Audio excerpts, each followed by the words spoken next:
Olá, tudo bem? Nós vamos começar aqui então hoje a nossa segunda aula aqui no Ensejo. Você vai poder ter a oportunidade de nessas aulas aprender um pouco de matemática e se preparar aí, né, para que você consiga obter o seu certificado do ensino médio. Esperamos que você consiga com certeza ter uma boa preparação e fazer esta prova.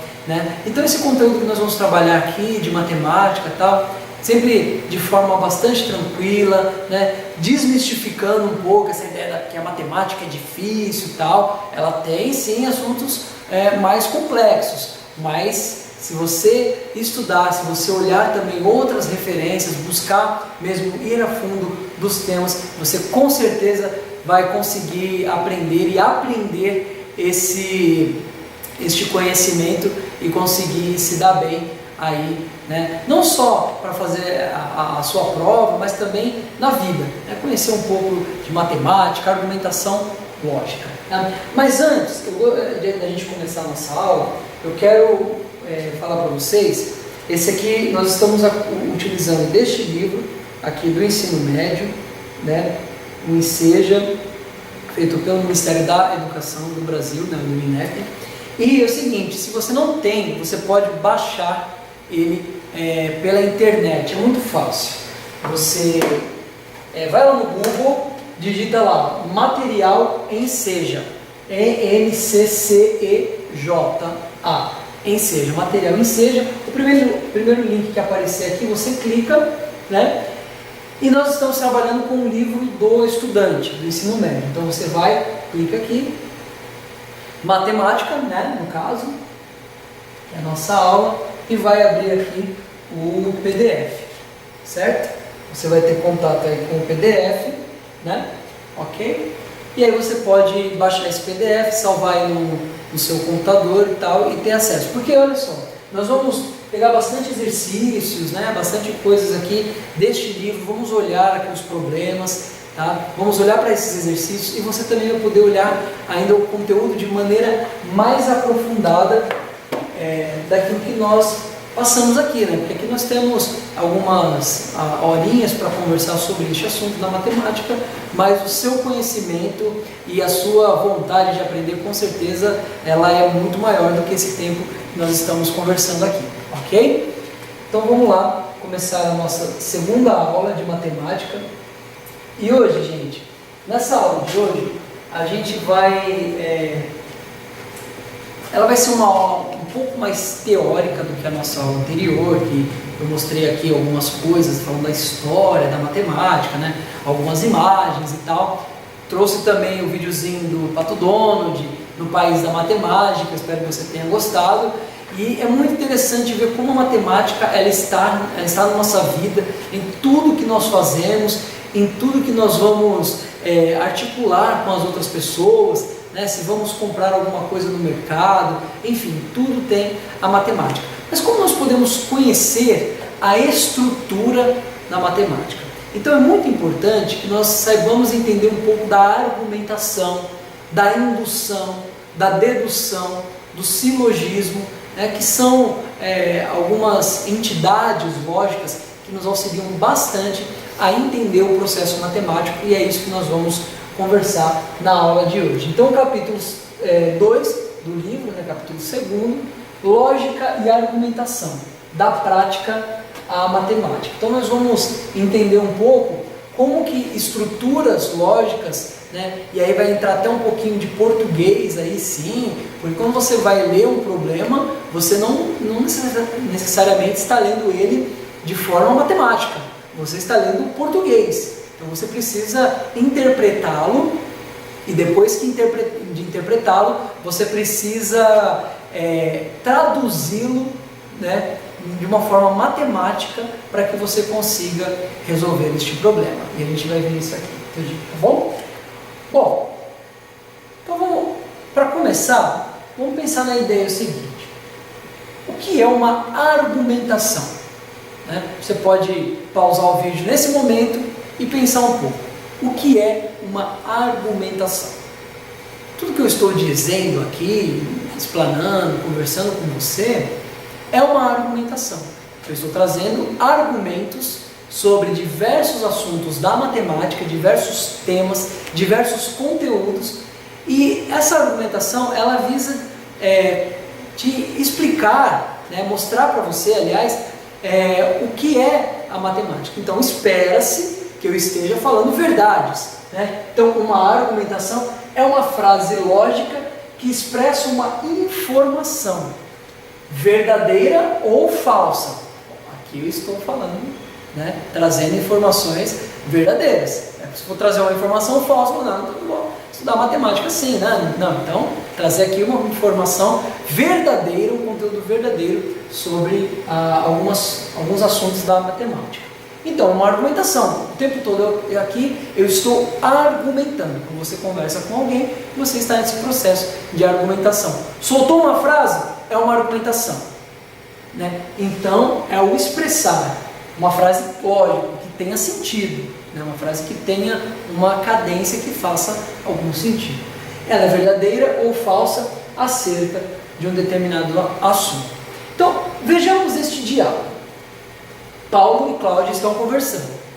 Aí o Paulo gosta muito de matemática e tal, aí ele fala assim: olha só, Cláudia, todo número elevado ao quadrado é igual ao seu dobro.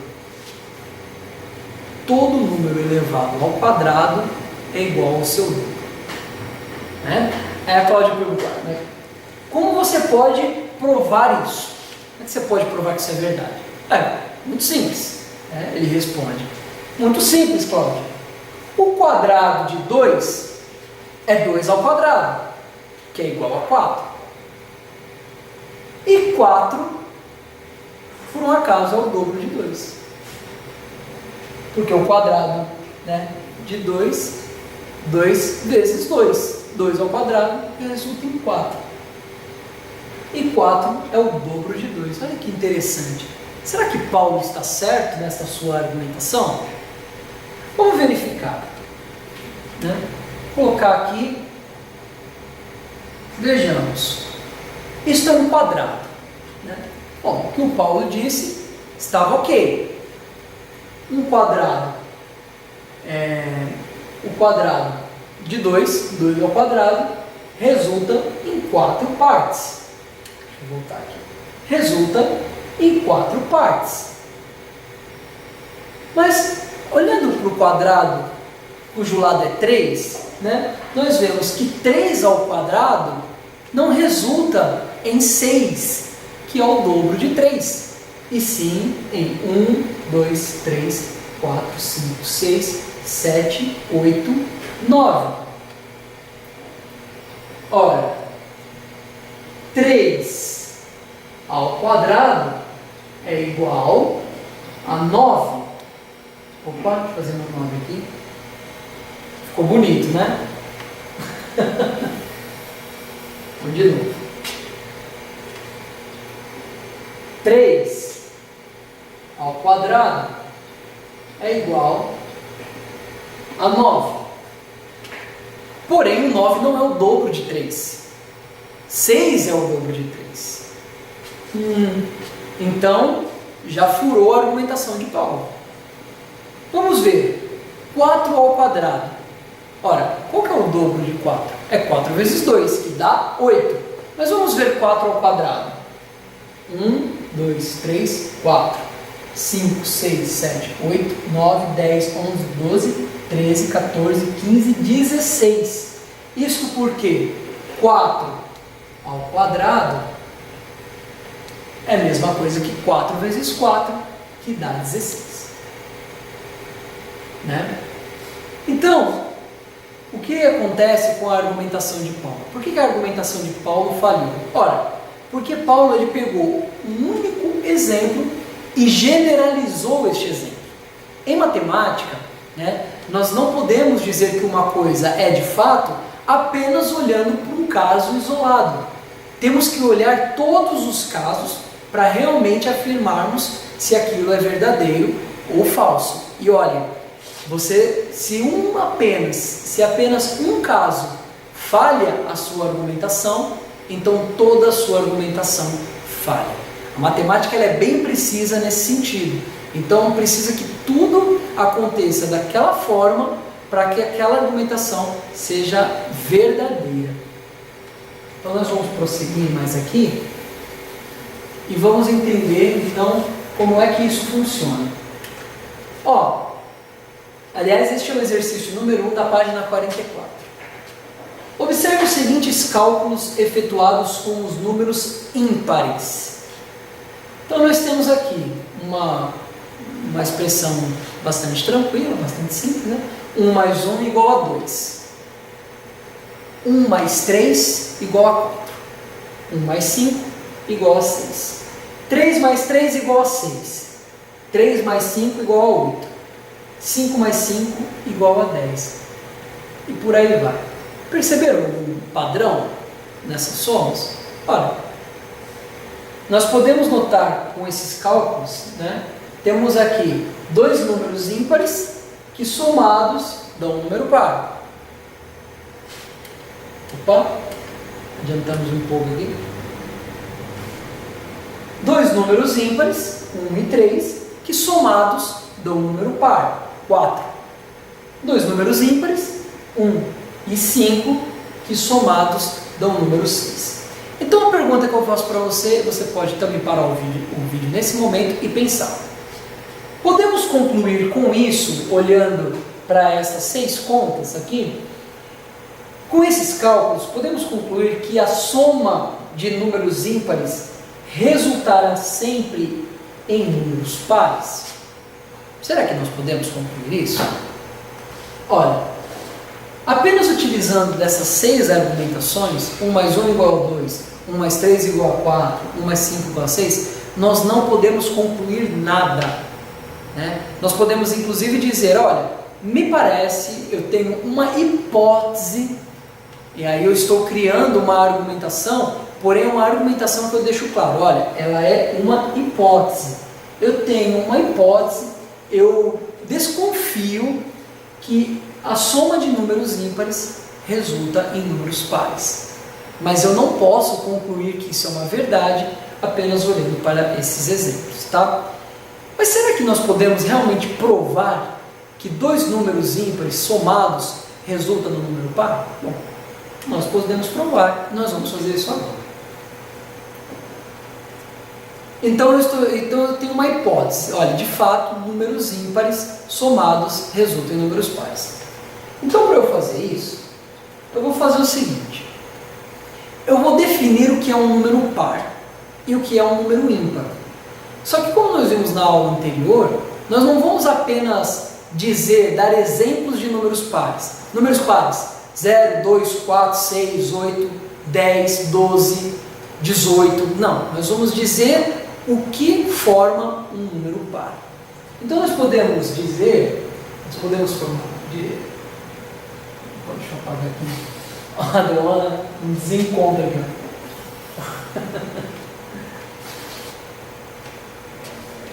Então nós podemos dizer que números pares, vou fazer de novo.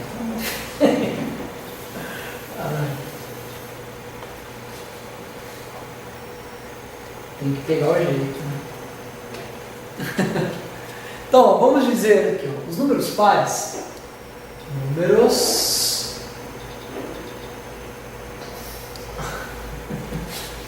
nossa, é difícil. Vamos lá. Vamos desistir. Nós vamos dizer que os números pares,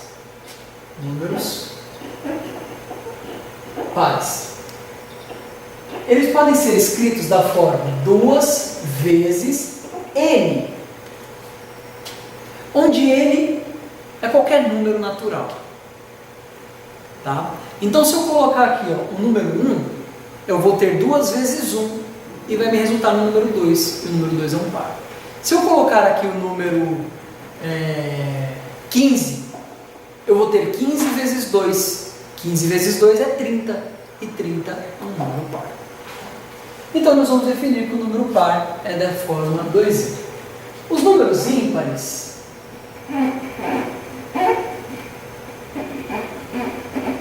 ímpares, eles são da forma 2n menos 1. Ora, mas como isso acontece? Coloca um valor aqui, substitui no lugar do n um número.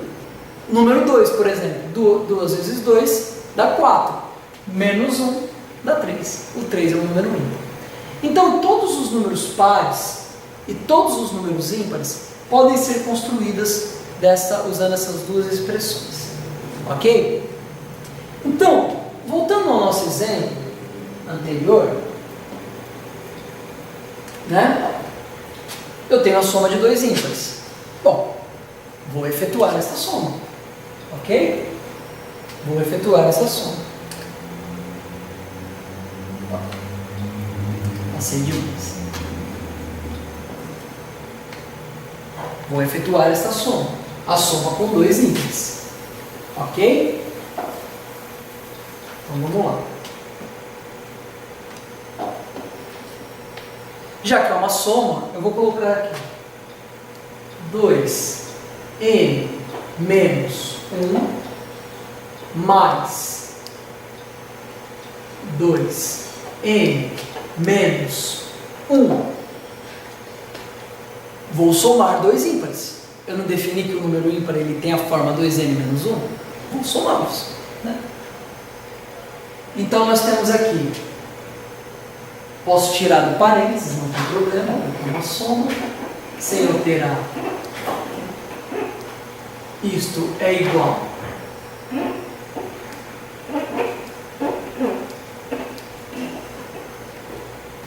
a menos 1, ok? 2n mais 2n, 4n. Menos 1, menos 1, menos 2. Eu tenho 4n menos 2.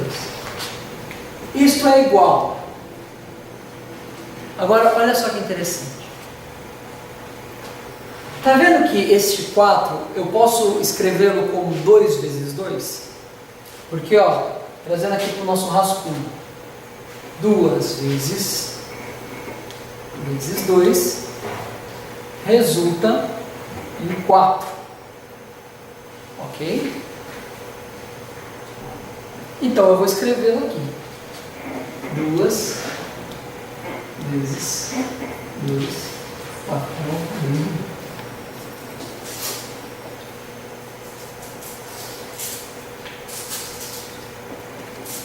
Então eu vou escrever aqui. 2 vezes 2 vezes n menos 2. Eu tenho 2 aqui e tenho 2 aqui. Eu vou agrupar esses números, porque eles são no fatores comuns. Então eu vou colocá-los em evidência. Então eu vou ter 2 vezes 2n, porque aqui tem 2 vezes o número 2, menos 1. Olha só que coisa. Nós temos aqui a formação dos números pares, 2n menos 1. Porém, lembra que nós vimos anteriormente que todo número par é definido como o 2 que multiplica o n, certo? Mas eu também posso usar qualquer letra. Eu posso usar que o número par é 2 vezes uma letra K, ou posso dizer que é 2 vezes uma letra P, por exemplo, né? Chamar o 2n menos 1 de P, eu posso escrever a nossa expressão como sendo 2 vezes o P. E 2 vezes o P é a mesma coisa que 2 vezes o K, que 2 vezes o 2n. Então eu provei, e agora sim eu posso dizer que a soma de números ímpares, a soma de dois números ímpares, sempre resultará num número par. Então, percebe que na matemática nós precisamos criar argumentações de forma generalizada, e se esta forma generalizada nós conseguimos chegar no ponto onde nós queremos, nós podemos dizer de fato, isto é uma verdade. Ou esta minha hipótese, aquilo que eu imaginava que seria uma verdade, eu consigo provar, eu consigo demonstrar que ela é uma verdade. Neste caso, usando apenas esta informação, eu não poderia dizer que a soma de dois números ímpares é igual a um par, né? Mas, a partir do momento em que eu coloco que um número par é da forma 2n, e o número ímpar da forma 2n menos 1, e opero com esses valores, aí eu já não estou falando de número 2, 4, 6, ou número 1, 3, 5. Eu estou falando de uma nomenclatura, né, que eu consigo transformar, eu consigo formar qualquer número par usando 2n, 2p, 2k, e consigo formar qualquer número ímpar usando a expressão 2n menos 1. E aí provando então que a soma de dois números ímpares resultará sempre num número par. Ok? Então, vamos apagar aqui a nossa lousa e vamos dar continuidade. E nós vamos ver agora uma coisa bem interessante. Você vai poder criar, dar as suas observações, né? Você mesmo poder pensar sobre isso. Vamos lá. Vamos supor a seguinte igualdade. Uma igualdade qualquer, né? A é igual a B. Aí tem aqui alguns passos, algumas coisas que eu fui colocando aqui, criando uma argumentação lógica. Eu gostaria que você olhasse com muito carinho, com muito cuidado e tentasse ver onde que a minha argumentação ela vai falhar, ok? Então, vamos fazer um primeiro passo. Vamos multiplicar os dois lados da nossa equação por A. Então, nós vamos ter de um lado A vezes A, que é a mesma coisa que A ao quadrado, eu expressei como A vezes A, igual a A vezes B. Lembrando que nós começamos aqui a nossa igualdade sendo A igual a B. Segundo passo, vamos subtrair B vezes B, ou B ao quadrado, como você quiser, dos dois lados, mantendo então a igualdade. Então eu tenho que A vezes A menos B vezes B é igual a AB menos BB. Colocando o A menos B em evidência, que é o nosso passo que nós vimos anteriormente, quando nós temos dois valores iguais, nós podemos colocá-los em evidência, sendo uma soma, né? Então aqui eu tenho o A menos B de um lado e tenho o A menos B do outro lado. Então eu vou juntá-lo, vou colocá-lo em evidência. Ok? Coloquei A menos B desse lado, A mais B desse, e A menos B desse lado. Então eles ficaram em evidência, eu consigo enxergá-los aqui. Mas eles estavam aqui, ó, A menos B, A menos B. Então eu consigo colocá-lo ali. Aqui também, A menos B. Ok? Agora eu vou dividir, eu vou tirar este A menos B de ambos os lados. E para isso eu vou dividir A menos B em ambos os lados. Então eu vou ter que A mais B é igual a B. Mas A não é igual a B, como nós colocamos anteriormente, A é igual a B. Então eu posso substituir o A da expressão A mais B igual a B pelo B. Então eu vou ter que B mais B é igual a B. Ora, mas isso é a mesma coisa que dizer que 2B é igual a B. Mas isso é muito estranho, porque se eu dividir B de ambos os lados, eu vou chegar nessa expressão, que o 2 ele é igual a 1. Como assim? O 2 é igual a 1? Ué, e onde está a matemática aí? Que eu saiba, 1 é igual a 1, 2 é igual a 2. Agora 2 é igual a 1? Então, veja que eu utilizei de argumentos lógicos, né? Eu fui fazendo uma série de argumentações lógicas, mas cheguei numa inverdade. Eu usei de vários argumentos verdadeiros, porém cheguei aqui numa mentira, numa inverdade matemática. E por que isso aconteceu? Você consegue identificar neste processo, nessas etapas, onde que eu errei?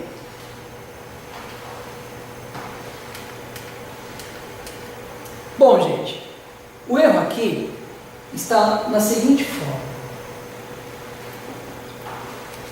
Quando eu supus, logo aqui no começo, que o A é igual a B, lembra da aula passada, quando nós conversamos sobre equação? Se A é igual a B, então eu também posso escrever esta equação como sendo A menos B igual a zero. A menos B igual a zero. E onde que isso é um problema? Olha aqui, no passo 4. No momento em que eu pego o A menos B e divido em ambos os lados. Aqui ocorre uma falha matemática gravíssima. Porque se A menos B, que eu posso até representá-lo dessa forma, se A menos B é igual a zero, então eu não posso dividir nada por zero. Né? Não posso dividir nada por zero. E aqui ocorre uma falha gravíssima, matematicamente falando. Porque neste momento eu dividi todos esses valores por zero. E isso não existe na matemática. Né? Não posso dividir nada por zero, porque eu não tenho como tirar uma parte. Quando eu faço uma divisão por zero, por exemplo, 5 dividido por zero, como é que eu vou tirar 5 unidades do nada? Né? O zero, ele é um símbolo que representa a ausência. Então, como é que eu vou tirar 5 partes de algo que eu não tenho? Né? Então, aqui ocorre um grave erro matemático. Na verdade, eu vou ter, obviamente,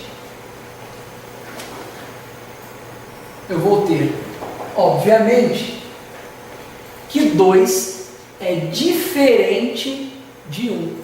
E não que 2 é igual a 1. Utilizando de argumentos verdadeiros, eu cheguei numa inverdade. Utilizando de argumentos verdadeiros, de uma lógica matemática, eu cheguei numa mentira. E isso nós precisamos tomar cuidado. Precisamos olhar cada passo. Quando nós formos efetuar alguma conta, né, fazer algum cálculo, nós devemos estar atentos a cada passo do nosso cálculo, para ver se nós não estamos cometendo nenhum erro matemático que me permita chegar numa inverdade como eu havia feito naquele momento. Ok? Então, dando continuidade,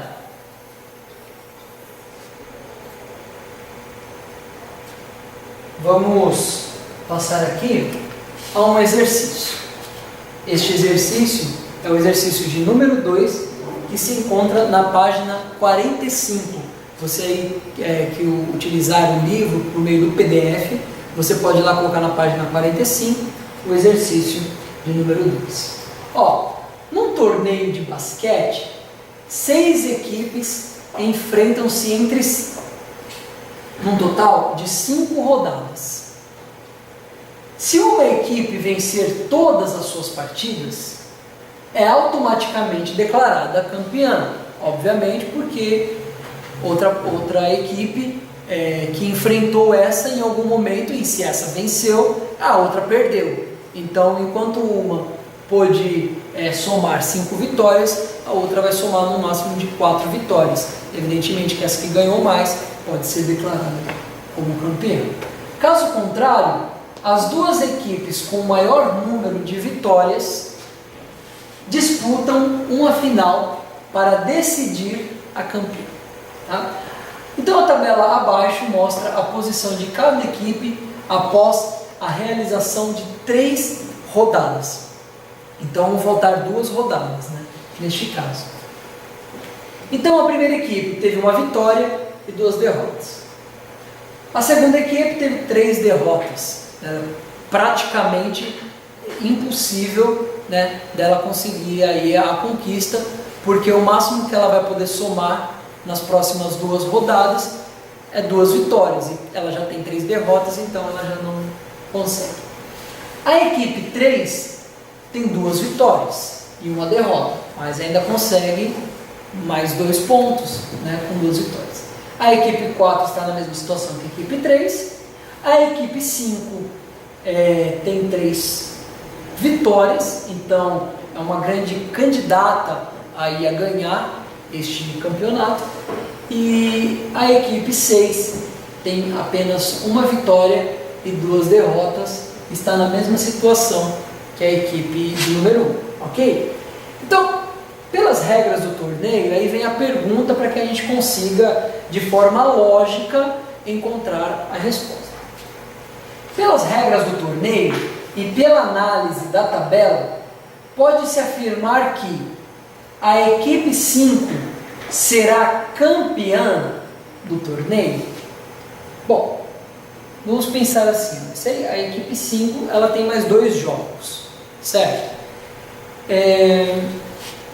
Se ela ganhar estes 2 jogos, ela vai ter conseguido 5 vitórias, né? Então ela automaticamente vai ser campeã. Porém, temos ainda a equipe 3 e a equipe 4 que podem alcançar e ultrapassar a equipe 5, né?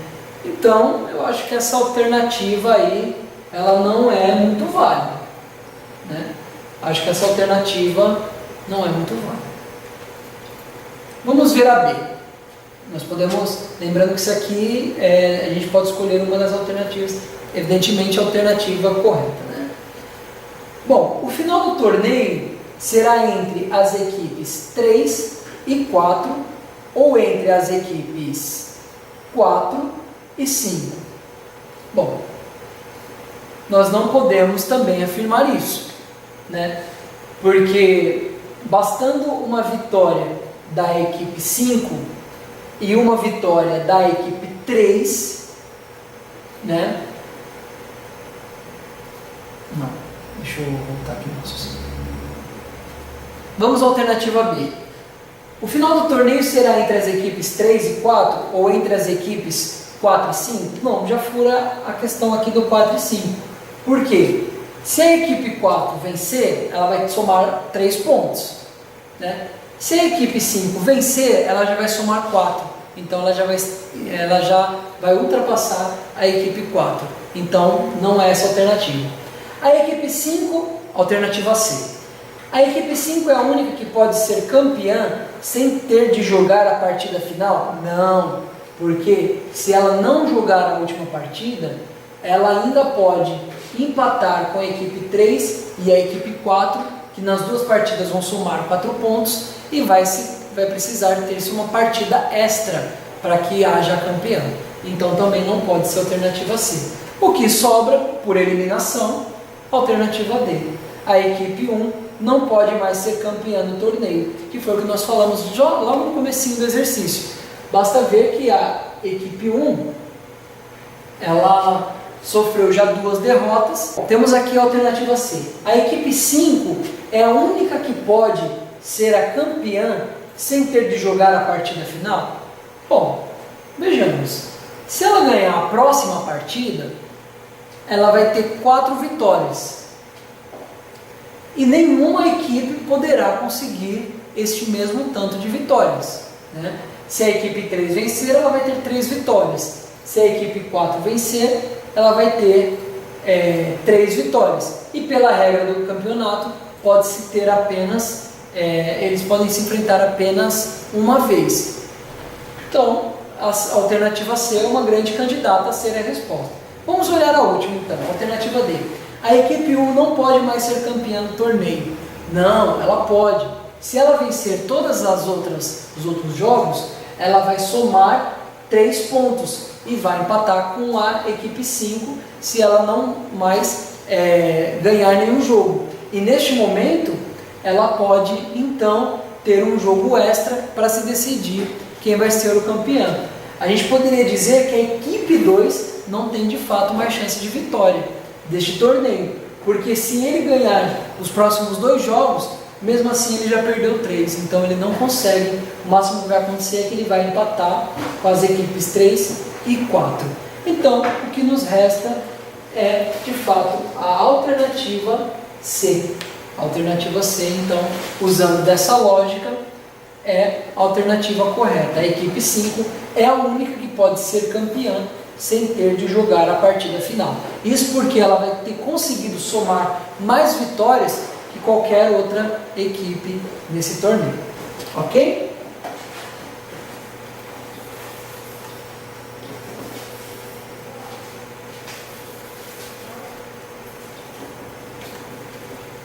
Bom, vamos...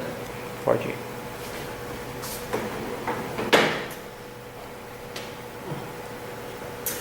Bom, agora a gente vai falar de uma coisa muito importante na matemática, que é a ideia de conjunto. O que é um conjunto?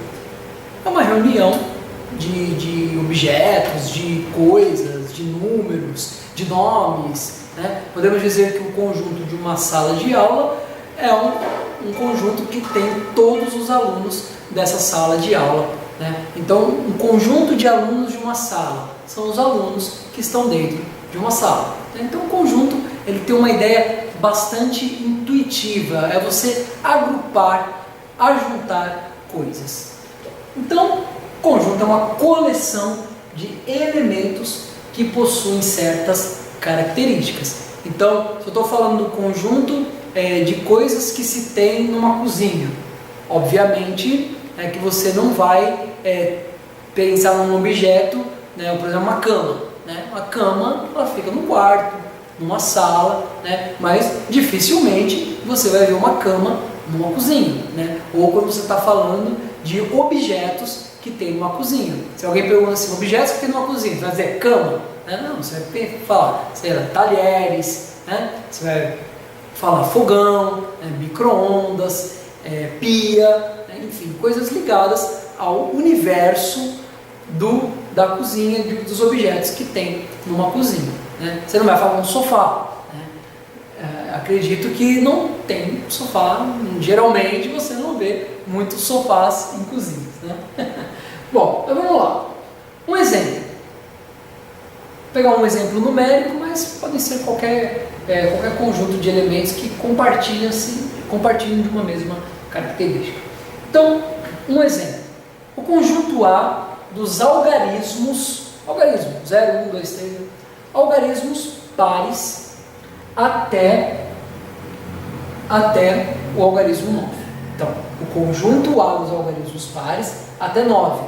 Ele pode ser expresso, ele pode ser escrito como sendo, eu posso colocar A igual, e coloco numa chavezinha, o 0, o 2, o 4, o 6 e o 8. Ah, porque você não colocou o 10? Porque vai até 9. 10 é par. Porém, o 10, deixa eu voltar aqui. Porém, o 10, ele já é a junção do 0 com o 1. Então, eu estou falando dos algarismos. E nós temos 10 algarismos. 0, 1, 2, 3, 4, 5, 6, 7, 8, 9. 10 já é o 1 com o 0. Você está compondo ali um 1 com 0, o 11, 1 com 1, 12, 1 com 2, ok? Então não é difícil, nós entendemos. O conjunto A dos algarismos pares até 9, 0, 2, 4, 6, 8. Nós podemos expressá-lo também num diagrama, chamado de diagrama de Venn. Então nós podemos colocar aqui um círculo, aqui meio ovalado, isso aqui é uma elipse. Colocamos aqui o nomezinho do nosso conjunto, que é o conjunto A, e distribuímos os elementos, não importa a ordem que você coloque. Então, 0, 2, 4, 6, 8. São os elementos, os mesmos que estão aqui. 0, 2, 4, 6, 8. 0, 2, 4, 6, 8. Podemos também ainda escrever este conjunto pela sua lei de formação. Então, por exemplo, bom, qual é o conjunto A dos algarismos pares até 9? Então, o conjunto A, ele tem um elemento x, tal que, esse símbolo representa tal que o x é um algarismo par menor que 9. Ok? Então, esse x assume quais valores? 0, 2, 4, 6 e 8. Então, o conjunto A é um conjunto que tem elementos x. Mas quais são esses elementos? O x é um algarismo par menor que 9. Ok? Ou, de forma mais resumida, ainda podemos escrevê-lo como A igual, abre parênteses, abre colchetes, x tal que 2x, lembra anteriormente que nós definimos os números pares como sendo 2n ou 2p, não importa a letra que eu usar, né? Então, 2x menor, símbolozinho de menor, que 9, ok? E evidentemente que o 9 não está no conjunto, certo? O 9 não está no conjunto, porque ele é um número ímpar, ok? E porque a nossa lei de formação vai até o número 9, mas não inclui o 9 neste conjunto. Tá? Bom, quando falamos em conjuntos, não nos referimos apenas a conjuntos numéricos, como eu falei anteriormente. Então nós podemos ter, por exemplo, o conjunto das vogais. Então o conjunto B, que tem as vogais A, E, I, O, U. Podemos ainda ter o conjunto das consoantes. Então o conjunto C, né, que é B, C, D, F, G, H, J, K, L, M, N, P, Q e por aí vai até o Z. Podemos ter o conjunto das peças de Lego. Então o conjunto L, que eu dei o nome de L, L de Lego, e nós podemos ter então o conjunto das pecinhas, né? Coloquei as pecinhas aqui. Ah, mas eu tenho um outro brinquedo, eu tenho um bonequinho. Bom, esse bonequinho é do Lego? Não, não é, então ele não entra nesse conjunto. Tá fora, né? Aqui é o conjunto das peças de Lego.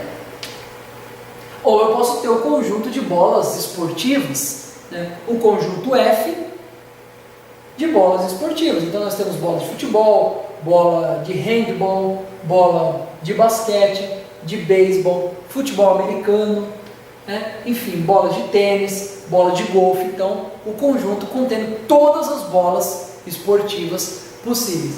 Notem que aqui eu representei o meu diagrama fazendo aqui uma elipse, né? Fazendo esse círculo meio ovalado. Aqui eu já usei a figura de um hexágono, né? Tem 6 lados. Ou seja, a minha representação desses diagramas pode ser feito o desenho que eu quiser, desde que eu coloque, que eu feche esse desenho, né? E que eu consiga visualizar os elementos lá de forma a organizar as minhas ideias. Isso é bastante importante, porque nós vamos daqui a pouco resolver algumas situações, alguns probleminhas que envolvem analisar este conjunto, operar com esses conjuntos, e nós vamos precisar desenhar esses conjuntos, né, de forma de um diagrama, para que eu consiga visualizar melhor a minha argumentação lógica acerca desses conjuntos. Ok? Bom, então vamos lá. Né? Nós vamos entender agora um pouco das propriedades envolvendo esses conjuntos. Então, eu vou tratar sobre a pertinência. O que é isso? Bom, um elemento pertence ou não a um conjunto de acordo com uma lei que estabelece a formação desse conjunto, né? Como eu havia dito naquele momento. Usa-se o símbolo, esse símbolo um ezinho, né?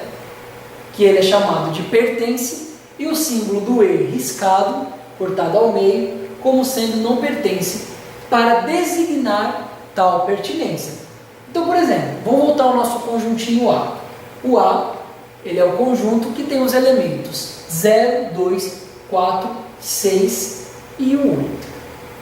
Então dizemos que o 2 pertence ao conjunto A, certo? Porque ele está aqui, né? O 2 ele está aqui, no nosso conjuntinho, certo? Então o 2 ele pertence Vou voltar isso, tá muito feio.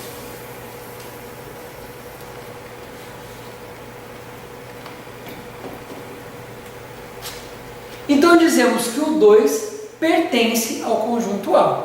Olha, ele está aqui, não está? Então o 2 pertence ao conjunto A. O elemento 2 pertence ao conjunto A. 3 não pertence ao conjunto A. O elemento 3 não pertence ao conjunto A. Por quê? O 3 ele é ímpar, né? E nós formamos o conjunto A, nós criamos uma lei para formar este conjunto A dizendo, olha, são os números pares, são os algarismos pares até o número 9. Né? Então, 0, 2, 4, 6, 8, o 3 não pertence a esta formação. Agora, uma observação importantíssima. Vou apagar isso.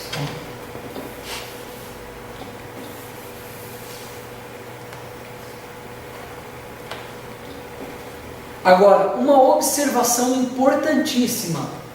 Usa-se pertinência apenas para elementos. Tá? Então, quando eu vou dizer que um elemento pertence a um conjunto, aí eu uso a ideia de pertinência. Tá? Se eu for dizer que um conjunto ele está dentro de outro conjunto, aí eu vou usar um outro nome, que é a relação de inclusão. Então, o que é essa relação de inclusão? A relação de inclusão indica se um determinado conjunto está contido ou não em outro conjunto, certo? Então, já não é a ideia de pertinência. Pertinência é para um elemento, para elementos que estão ou não em um conjunto. Agora, a ideia de inclusão, aí eu uso para conjuntos. Então, o conjunto está contido em um ou em outro, né? Ou não. Então, usa-se um símbolo, é um Czinho, como se fosse um C, né? De contido, e um C cortado ao meio, quando não contido, tá? Para designar inclusão ou não de um conjunto em outro. Então, vamos retomar o nosso conjuntinho A de sempre, né? 0, 2, 4, 6, 8. Conjunto dos algarismos pares até o número 9. E vamos pensar num conjunto B, contendo todos os algarismos. Então, B, ele é formado com 0, 1, 2, 3, 4, 5, 6, 7, 8, 9. Note que o conjunto B, ele contém os elementos do conjunto A, todos os elementos do conjunto A, e mais, ele contém os algarismos ímpares, inclusive o 9. Ele contém todos os algarismos ímpares os algarismos que nós conhecemos, pares e ímpares. Então, ou seja, o conjunto B é o conjunto de todos os algarismos. Então, nós podemos dizer que o A, ou que todos os elementos do conjunto A pertencem ao conjunto B. Em outras palavras, A está contido em B. Ok? Ou podemos dizer que B contém o conjunto A. Olha, se nós pegarmos aqui o conjunto A, a gente pode jogar aqui dentro. Ele está aqui. Note que nós conseguimos fazer uma relação do 0 com 0, 2 com 2, o 4 com 4, 6 com 5 e o 8 com 8.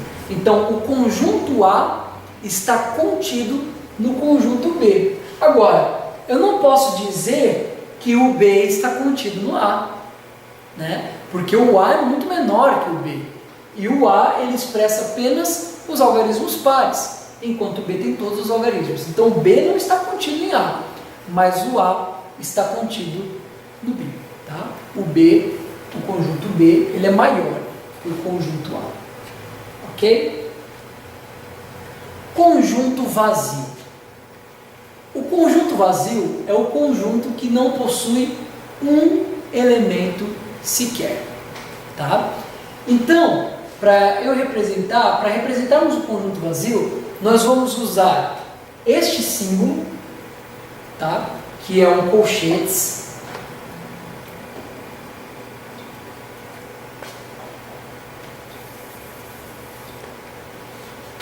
Aqui o programinha ele desenhou esse quadradinho aqui, mas né, nós podemos ignorar.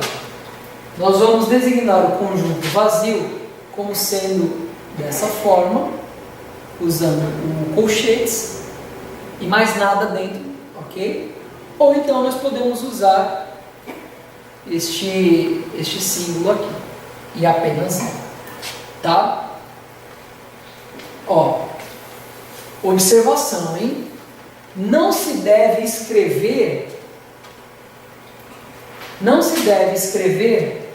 este símbolo dentro desses dois colchetes, pois já não seria um conjunto vazio, e sim seria um conjunto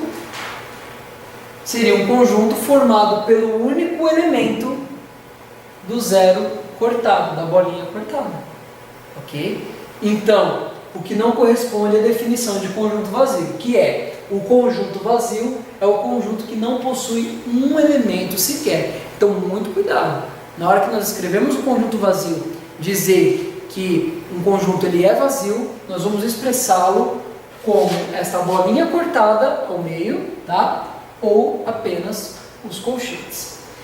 E sobre o conjunto vazio, nós podemos dizer duas coisas.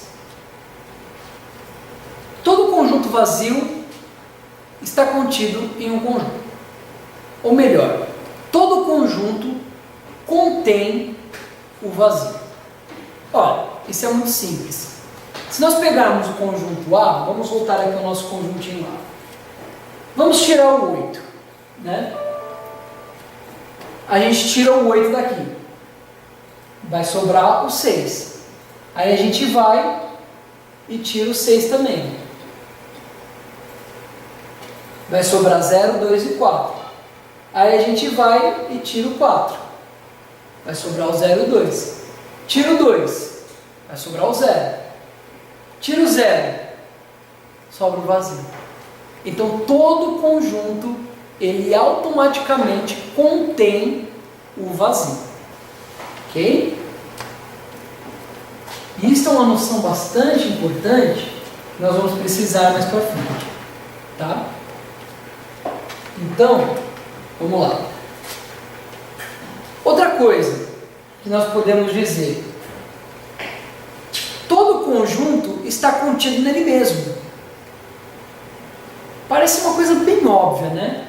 Mas é uma coisa bastante importante, uma coisa importante que a gente vai usar lá na frente. Então, eu tenho o conjunto A, 0, 2, 4, 6 e o 8, e o elemento 8. O A está contido no A, certo? Assim como o conjunto B está contido no B. Isso é uma noção que parece ser bastante óbvia, bastante lógica, mas é uma coisa muito importante que nós vamos precisar mais para frente. Conjunto unitário é o conjunto que contém um único elemento. Então, por exemplo, um conjunto do professor de matemática dando aula para você aqui na frente dessa lousa. É um conjunto unitário. Estou eu aqui.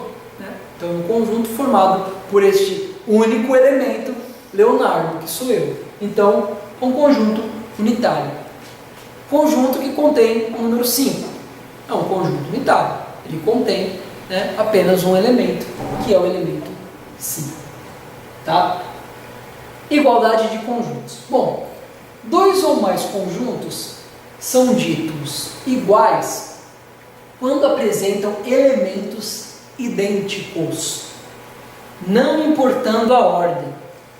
Sendo elementos iguais no mesmo conjunto, serão considerados uma única vez. Então vamos ver um exemplo aqui. Nós podemos dizer que a igualdade embaixo ela é verdadeira. Por quê? Suponhamos agora um conjunto A formado por A, B e C, né? Contendo esses três elementos, o elemento A, o elemento B e o elemento C. Este conjunto, ele também é igual ao conjunto CBA, não importa a ordem, nós colocamos. E ele também é igual ao conjunto A, B, B, B, C, C, C. Se esses elementos eles são idênticos, A é igual a A, que é igual a A, B é igual a B, que é igual a B, C é igual a C, que é igual a C, eu posso simplesmente representá-los como sendo A, B, C. Ok? E simbolicamente, nós dizemos que ocorre uma igualdade de conjuntos, né? Fica definida, portanto, essa igualdade quando o A está contido em B e o B está contido em A. Tá? E aí nós temos, então, que o A ele é igual ao B. Vou fazer um cortezinho aqui. Eu vou dar um exemplo. Eu vou inserir aqui um slide. Eu preciso de vou usar um branco.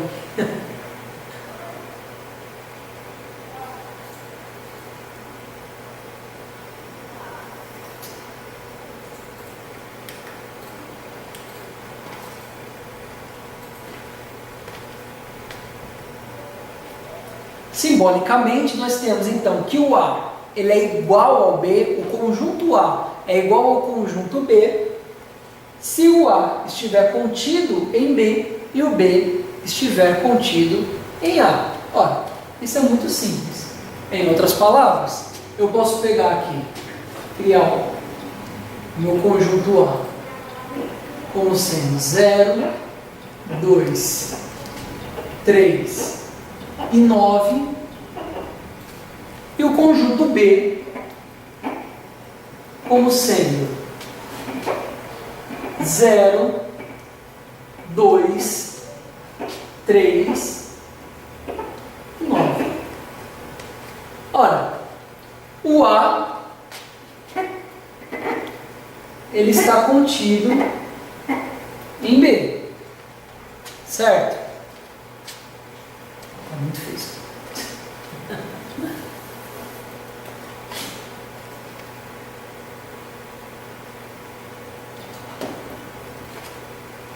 Ora, o A está contido em B.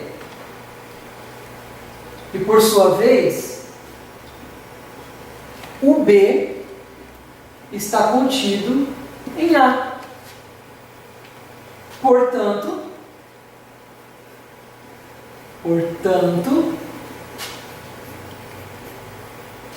Portanto, A é igual a B.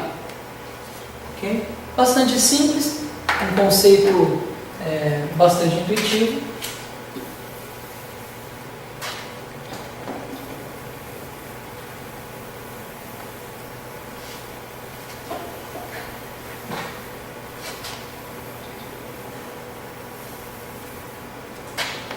Bom, operação entre conjuntos. Bom, da mesma forma que nós operamos com os números, nós podemos operar também com os conjuntos, tendo tais operações regras bem específicas e simples, das quais nós podemos unir esses conjuntos, nós podemos achar intersecção entre esses dois conjuntos, quando um elemento de um pertence ao elemento do outro. Nós podemos ver a diferença entre esses dois conjuntos, o complementar de um conjunto e a diferença simétrica entre dois conjuntos. Então vamos tratar aqui da união de conjuntos. Ora, a união de dois conjuntos A e B é o conjunto de todos os elementos, portanto ele vai gerar um conjunto C, que pertencem a A e a B. Então indicaremos essa união com o símbolo U de união, ok? Matematicamente nós podemos dizer o seguinte, que a união de A e B é todo X, tal que X pertence a A ou X pertence a B. Não precisa ser o mesmo elemento. Então, se eu fosse unir o meu conjunto A, aquela hora, aqui ó, em que o A é 0, 2, 4, 6 e 8, se eu fosse unir esses dois conjuntos, eu formaria o próprio B. Concorda? Porque o B já tem 0, 2, 4, 6, 8. Então, ao unir o A com o B, eu vou juntar os elementos de A com os elementos de B, que nesse caso, o próprio B, certo? Então, o x pode pertencer a A e o x pode não pertencer a B, não importa, não precisam ser iguais. Eu estou juntando tudo, estou unindo tudo. O x pode não pertencer a A e pode pertencer a B, ou o x pode pertencer a A e pertencer a B. Uma ideia bastante interessante que a gente pode ver aqui nesse desenho, nesse diagrama, é que a união é a região rachurada, quer dizer, onde eu desenho aqui. Então eu pego os conjuntos A e B, aqui existem elementos comuns, aqui não existem elementos em comum, você vê que o conjunto A está separado do conjunto B, mas mesmo assim a união ocorre, e aqui o conjunto A, o conjunto B está dentro do conjunto A, né? E essa união também ocorre. Intersecção, aí aqui precisa-se ter um pouquinho de cuidado. Olha, a interseção de dois conjuntos, interseção ou intersecção, A e B, é o conjunto formado pelos elementos comuns a A e ao mesmo tempo comuns a B. Indicaremos a interseção pelo símbolo, é o 1 virado de cabeça para baixo, tá? O símbolozinho do 1 virado de cabeça para baixo. Então, matematicamente, a interseção de A com B é um x, tal que x pertença a A e pertença a B. Então, voltando ao nosso exemplo lá atrás, aqui, o conjunto A, 0, 2, 4, 6, 8. Conjunto B, 0, 1, 2, 3, 4, 5, 6, 7, 8, 9. Certo? Se nós formos fazer uma interseção de A, do conjunto A com o conjunto B, nós teremos o próprio conjunto A. Porque os elementos que estão em A e que, coincidentemente, estão no B, são 0, o 2, o 4, o 6 e o 8. Então, quando nós fazemos essa interseção, nós formamos o próprio conjunto A, porque são os mesmos elementos que tem em A e os mesmos elementos que tem em B. Tá? Engraçado que na união do A com o B, nós formávamos o B, e agora na interseção de A com B, nós formamos o conjunto A. Tá certo? Então, a representação num diagrama da interseção do A com o B é a região pintadinha aqui, a região rachurada. Então, havendo elementos de A que também estão em B, esta região aqui do meio, né, eu posso representar dessa forma. Percebe que aqui não existem elementos de A comuns aos elementos de B. Então não tem nenhuma região pintada aqui, não tem nenhuma região rachurada. Agora, se o conjunto B estiver todo contido no conjunto A, então eu vou pintar apenas o B, né? Porque aqui mostra que os elementos de B estão também nos elementos de A e eles compartilham dos mesmos elementos. Uma observação: quando a interseção de dois conjuntos é vazia, que é o que ocorre nesse caso aqui, ó, elementos de A não compartilham com os mesmos elementos de B. Eles são chamados de conjuntos disjuntos. Eles são separados, tá? E a interseção desses conjuntos é o conjunto vazio, tá? Então, eles não se unem em nenhum momento. Diferença de conjuntos. A diferença entre dois conjuntos A e B é o conjunto formado pelos elementos que pertencem a A, mas não pertencem a B. Então, matematicamente, A menos B, quer dizer, a diferença, né, do conjunto A com o conjunto B, é um x, tal que x pertence a A, mas não pertence a B. Tá? Então, vamos voltar ao nosso exemplo aqui. Se eu fosse fazer a diferença do conjunto A, que são os algarismos pares, até 9, com o conjunto B, o que me restaria? Restaria um conjunto C formado pelos elementos ímpares, incluindo 9. Olha só que interessante. Então, elementos de A que não estão contidos em B. Então, o que me sobra? 1. Se eu faço essa subtração do A com o B, me sobram os elementos 1, 3, 5, 7 e 9. Tá? Então, formaria um novo conjunto que agora não seriam os pares até 9, e sim os números ímpares, os algarismos ímpares, incluindo o 9, porque ele é ímpar.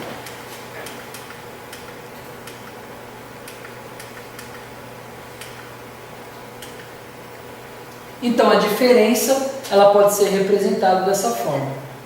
Então, elementos do conjunto A que não estão no conjunto B.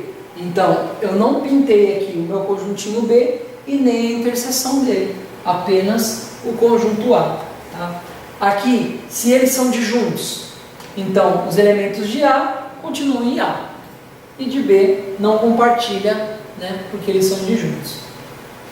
E aqui, se por um acaso o B estiver contido no conjunto A, então eu pego todos os elementos de A menos os elementos de B. Okay? Acaba ocasionando aqui no nosso diagrama de Venn como se fosse um buraco, né? Porque eu não pego esses elementos de B, já que há diferença. Então, os elementos de A que estão em A e que ele não compartilha desses elementos com o conjunto B. Esta é a diferença. Complementar de um conjunto. Olha, para nós tratarmos do complementar de um conjunto, eu tenho que ter a ideia do conjunto universo. O conjunto universo seria todo o universo, toda a possibilidade de várias formas de conjuntos, sem ser aquele conjunto que eu estou olhando especificamente. Então vamos dar um exemplo. Dados os conjuntos A e o conjunto universo, tomar cuidado para não confundir esse símbolo com a união, tá? A união, ele é um 1, só que é um 1 maior. E aqui é o nosso conjunto universo, que é o 1 mesmo. Onde 1 é o conjunto universo. Se A está contido no universo, no conjunto universo, então chamamos a diferença de 1 menos A de complementar de A em relação a 1. Então, como é que ficaria isso? Olha, o complementar de A em relação a 1, nós podemos usar 3 notações. Tá? A gente faz um Czinho assim, um C de complementar, e coloca o A em cima do 1, tá? Representando o complementar de A em relação a 1. Se fosse o complementar de 1 em relação a A, nós inverteríamos. Tá? Então aqui ficaria o 1 em cima e o A embaixo. Bom, mas para não ter confusão nesta nomenclatura, né, nesta notação simbólica matemática, a gente pode usar o A e um Czinho em cima. Ou então um A e uma barra, né, um risquinho em cima dele. Então, o complementar de A, eu particularmente costumo utilizar o A com o C em cima, que é uma notação que diz já bastante coisa, né? Então eu quero o complementar de A, eu coloco o A e o C da palavra complementar. Então, o conjunto complementar de A em relação ao conjunto universo é um X, tal que X pertence ao universo, porém não pertence a A. Então, nós temos aqui, no diagrama ele mostra isso, né? Nós temos o conjunto universo, só que todos os elementos que estão lá fora, eles não pertencem a A. Então, o conjunto U passa a ser o complementar, ou o A com um Czinho lá em cima do conjunto A. Então, a gente tem como exemplo, vamos supor, o conjunto universo, ele é o mesmo conjunto B que nós vimos anteriormente, contendo todos os algarismos, 0, 1, 2, 3, 4, 5, 6, 7, 8 e 9. E o conjunto A é o nosso mesmo conjuntinho lá de trás, contendo todos os elementos pares. Então nós temos o A, o 0, o 2, o 4, o 6 e o 8.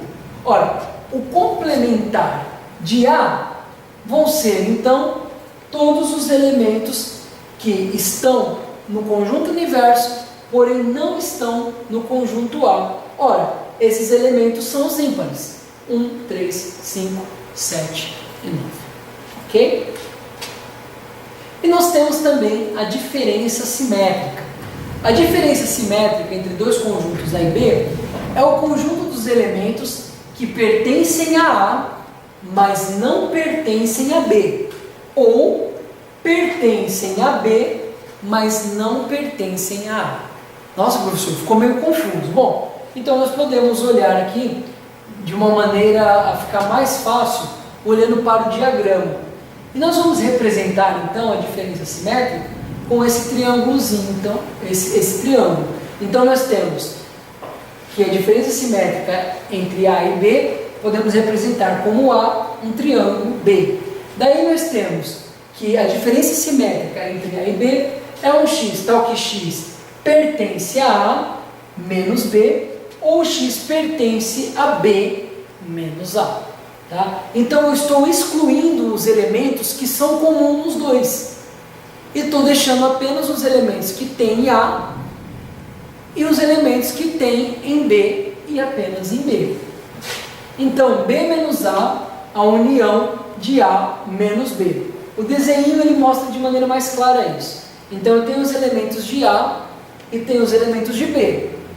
Se eu pensar na intersecção deles, na interseção, então a interseção aqui estariam os mesmos elementos que tem em A e possuem ao mesmo tempo os elementos de B. Mas quando eu penso nessa diferença, eu estou excluindo os elementos da interseção. Simples assim. Eu olho apenas os elementos que estão em A e apenas os elementos que estão em B. Ok? Bom, e como nós podemos então relacionar os elementos de um conjunto olhando para a união? Vamos supor que eu tenha dois conjuntos, A e B. Então, se eu quero saber o número de elementos desse conjunto, então N, a união desses elementos, eu tenho que a união dos elementos de A e B é igual aos elementos de A mais os elementos de B menos a interseção de A e B. Ué, como assim? Bom, se eu tiver três conjuntos, A, B e C, o número de elementos da união de A com B e com C vai ser igual ao número de elementos de A mais o número de elementos de B mais o número de elementos de C menos a interseção de A e B, de A e C, de B e C, mais a interseção de A, B e C. Bom, parece que ficou meio confuso, então vamos ver como isso acontece. Fecha só. Mas como assim essa relação? Nós temos que o número de elementos da união de A com B é igual ao número do conjunto de A mais o número do conjunto de B menos a intersecção desses dois conjuntos. Vamos entender como é que isso funciona. Bom, para a gente fazer aqui uma dedução dessa regra de uma maneira bastante simples, nós temos então dois conjuntos, o A e o B. Dizemos que o número de elementos da união entre eles é o que nós acabamos de ver, esta relação matemática. Mas ela, a princípio, pode parecer meio confusa. Então, como nós falamos anteriormente, em determinados problemas, às vezes é legal a gente construir um diagrama para que a gente consiga visualizar como esta relação acontece, como nós podemos resolver este problema. Então, eu vou pegar aqui o conjunto A e o conjunto B, já que eu tenho esses dois conjuntos. Vou chamar os elementos do conjunto A de X, e os elementos que só tem no conjunto B de Z, e a interseção de Y. Então, olha só que interessante. Eu vou ter que os elementos do meu conjunto A são os elementos que eu chamei de X, mais os elementos de Y. Lembra que a interseção são elementos comuns, né? Esses dois conjuntos, eles compartilham de elementos comuns, sejam os quais forem. Aqui eu chamei de y, ok? Então, o número de elementos do conjunto A, ele é dado por x mais y, certo? O número de elementos do conjunto B é dado por y mais z. Então, são os elementos aqui em z mais o y. E o número de elementos da interseção de A e B, como nós podemos ver no desenho, é o próprio y. Ok? Ora, se eu estou interessado na união desses conjuntos, desses elementos, dos elementos que pertencem a esses conjuntos, então eu vou pegar e somar todo mundo, né? É um jeito mais simples de nós verificarmos isso. Então, quando eu pego aqui e somo x mais y mais z, né? Substituindo, eu vou obter os elementos de A mais os elementos de B menos os elementos da interseção de ambos, ok? Então, a gente vê de maneira clara, né, como que esta fórmula, né, ou esta relação matemática, ela acontece quando nós temos o número de elementos de A mais o número de elementos de B menos a interseção, né? Por que menos a interseção? Porque, olha, eu não vou somá-la duas vezes aqui, concorda? Então, se eu tiro ela daqui e tiro ela de Z, eu tenho que a união é os próprios elementos de A mais os elementos de B menos a interseção, senão eu estaria fazendo essa soma duas vezes, né? Então, por isso que eu subtraio ela da minha sentença matemática. Bom, vamos olhar aqui um exemplo, que está aí na página 49 do seu livro.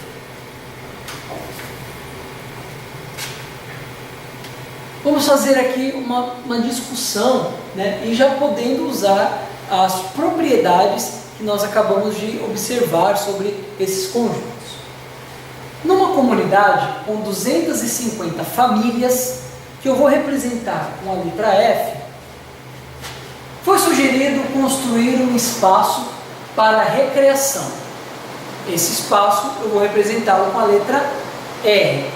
Percebe que eu tenho um problema, e este problema está no português, evidentemente, e eu estou interpretando este problema para poder transformá-lo numa linguagem matemática. Então, foi-se sugerido nessa comunidade, numa reunião lá entre várias pessoas, né, tendo essas 250 famílias, construir um espaço para recreação, R, ou construir um espaço para leitura, que eu vou chamar de espaço L.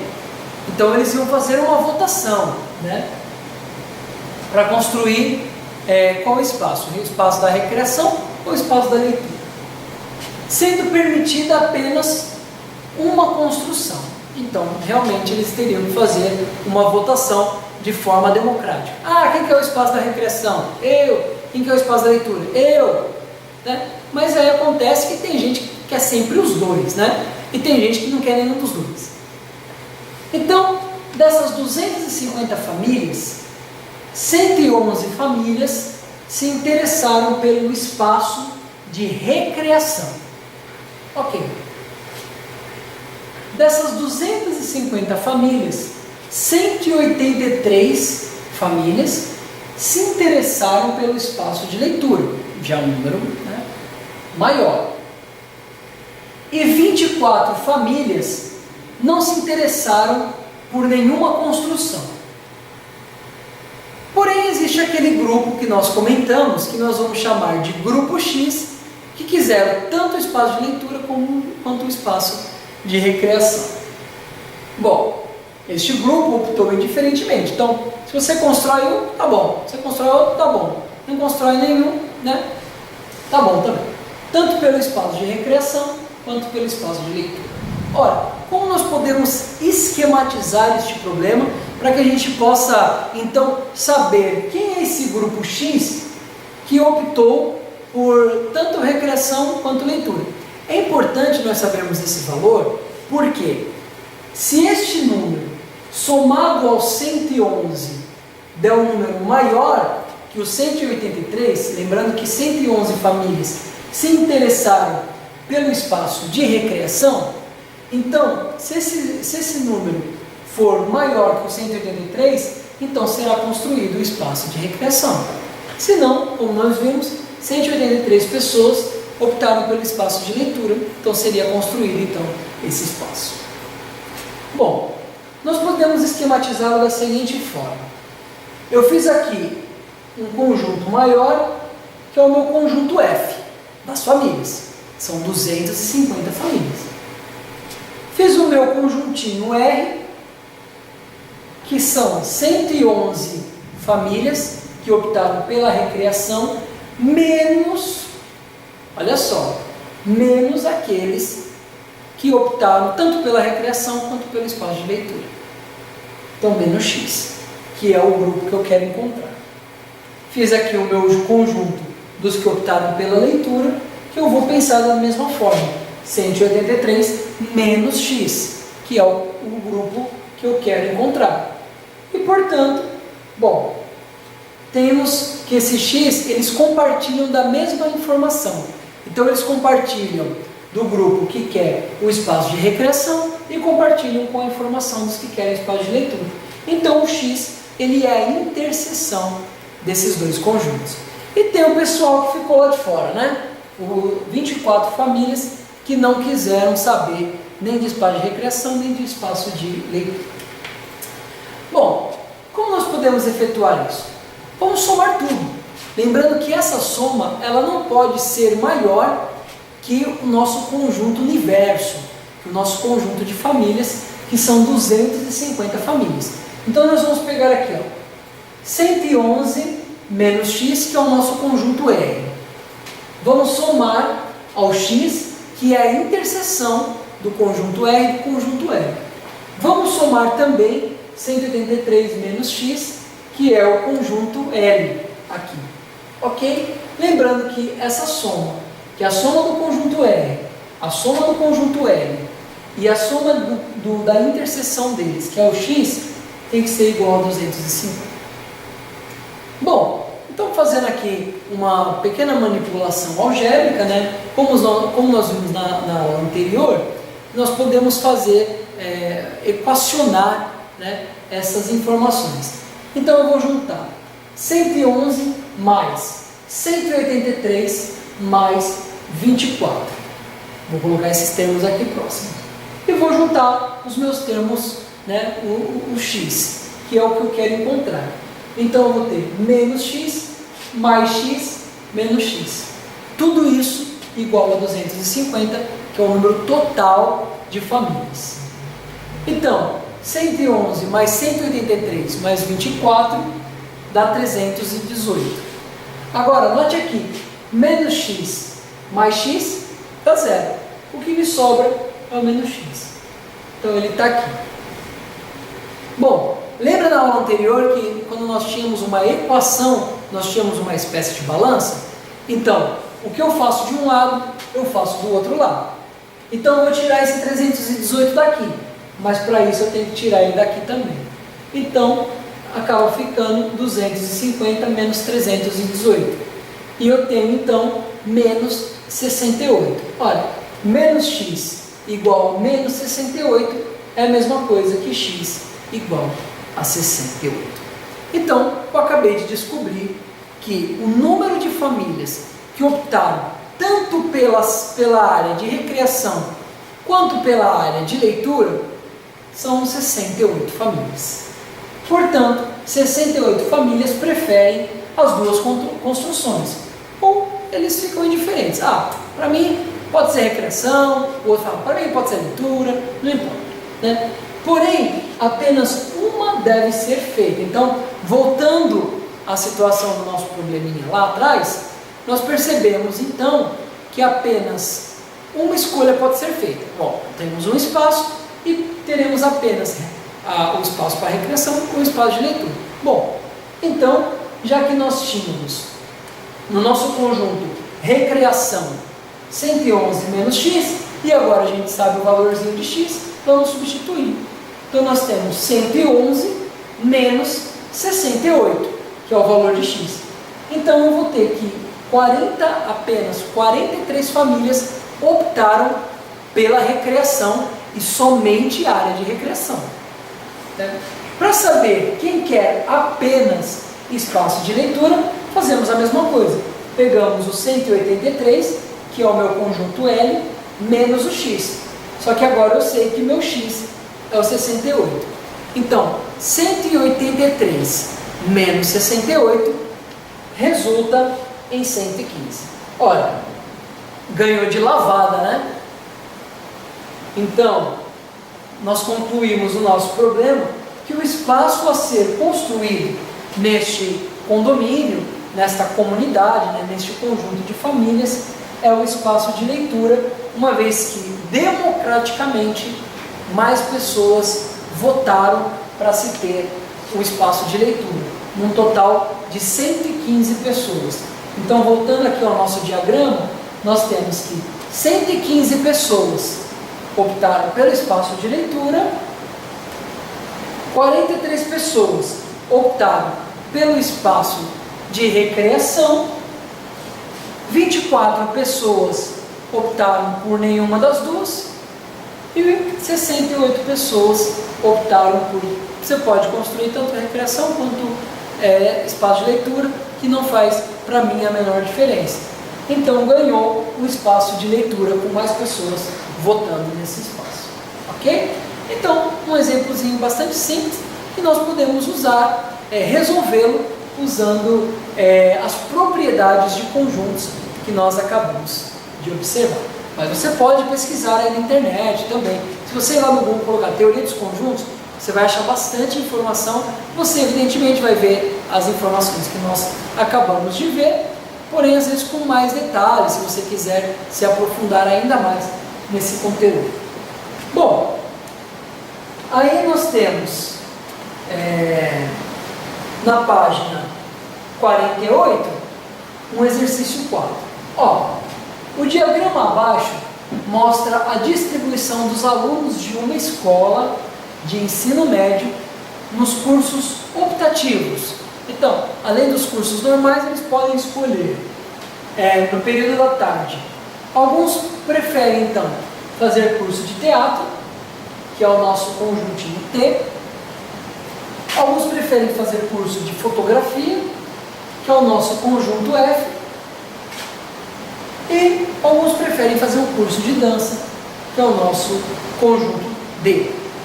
Note que nesse diagrama mostra, por exemplo, que apenas um aluno frequenta os 3 cursos, né? Tem sempre aquele aluno, eu quero fazer 2, quero fazer 3, né? Então aqui, mas nesse caso, apenas um aluno percebe que é a interseção desses 3 conjuntos. Ele está aqui, este um aluno prefere fazer os 3, né? Está fazendo, ele tem tempo para fazer curso de teatro, curso de fotografia e curso de dança. Os 3 cursos ao mesmo tempo, e que 31 alunos não frequentam nenhum dos cursos optativos. Pergunta: deverá ser entregue um aviso por escrito a todos os alunos que frequentam mais de um curso? Então, alunos que frequentam pelo menos 2 cursos, né? Assim, o número de alunos que receberá o aviso é igual a... Então, será a alternativa A, 30? Será a alternativa B, 13 alunos? Ou 12 alunos, alternativa C? Ou apenas um aluno? Bom, se ele diz aqui que alunos que frequentam mais de um, então são alunos que frequentam pelo menos 2 cursos. Então, eu vou olhar a intersecção de 2 cursos. Aqui, a intersecção do conjunto T com o conjunto F, do curso teatro com o curso fotografia. Eu vou ter aqui o número 4, certo? Então, eu tenho aqui 4. Dança e fotografia, eu tenho o 2. Então 4 mais 2 já está totalizando 6 alunos. Olhe para cá, a interseção do conjunto T com o conjunto D. A interseção está aqui, ó, é o 6. Então eu tenho 6. Somando 6 mais 6, 12. Porém, eu ainda tenho aquele aluno que está fazendo, né, os 3 cursos. Então, 12 mais 1, 13. Então, pelo menos, o número de alunos que receberá o aviso é igual a 13. É a alternativa B. Tá? Uma outra pergunta que se pode fazer. Os números de alunos matriculados nos cursos de teatro, de fotografia e de dança são respectivamente. Então, ele está interessado em saber quantos estão matriculados no curso de teatro, quantos estão matriculados no curso de fotografia e quantos estão matriculados no curso de dança. Bom, vamos olhar aqui primeiro no curso de teatro. Basta eu fazer essa soma. Então, 10 mais 4, 14. 14 mais 6, 20. 20 mais 1, 21. A alternativa que contém essa é a alternativa B. 21. Vamos ver se confere com os outros. Fotografia. 12 mais 2, 14. 14 mais 4, 18. 18 mais 1, 19. Confere, né? Aqui, curso de dança. 8 mais 2, 10. 10 mais 6, 16. Mais 1, 17. Então, confere aqui com a nossa alternativa D. Então, o número de alunos matriculados nos cursos de teatro, de fotografia e de dança, basta a gente somar os valores que estão ligados no conjuntinho aqui, né? Nesse caso, no conjunto teatro, no conjunto fotografia e no conjunto dança. Obteremos, então, a alternativa D. Ok? Eu acho que vai estar uma lagada ali. Ela pra sair, né? Eu vou pegar o ônibus ainda. Ela também. Eu vou voltar para o trabalho. Trabalhando. Vou voltar lá, pegar umas coisinhas e depois eu vou. Trabalha lá na TV. Sim? Trabalho na Boa Vontade Produções, fazendo desenhos animados. Esse tripé eu peguei lá. Oi? Esse tripé eu peguei lá na TV. O tripé lá. Ah, foi? Foi. O Daniel. Daniel? Já tá gravado. A parte de edição vai ter que ficar com essa palavra. Eu acho que eu vou acabar gravando umas 10 horas, viu? Eu não ligo de gravar várias, mas seria bom se fossem curtas, cara. Porque tanto é melhor pra eu gravar, quanto é melhor pra quem assiste, velho. Porque, mano... Tava parado lá 2 horas. Bom, eu vou conversar com a gente. Eu vou concluindo aqui para daí você ter o corte, tá? Então, aqui que é a alternativa B, né? O número de jovens, né, de estudantes do ensino médio fazendo teatro, 21, fotografia, 19 e 17 fazendo o curso de dança. Bom, gente, isso é o que nós vimos na aula de hoje, né? Vou encerrando a aula por aqui, mas você já vai estudando aí na sua casa. Você pode ver também outros exercícios. Tem um exercício bastante interessante na página 50, o exercício de número 5, que você pode já resolver aí, discutir com um amigo, né? Enfim, fazer essa troca de conhecimento. Você também pode, como havia falado, você pode entrar lá no Google, digitar lá teoria de conjuntos, dar uma olhada, né? Ver essa parte também de argumentação, ver essa parte de indução e dedução, e com certeza você vai conseguir bastante informação para adquirir esses conhecimentos e utilizá-los, né, para você se aprimorar aí neste curso de matemática, ok? Então, até a próxima.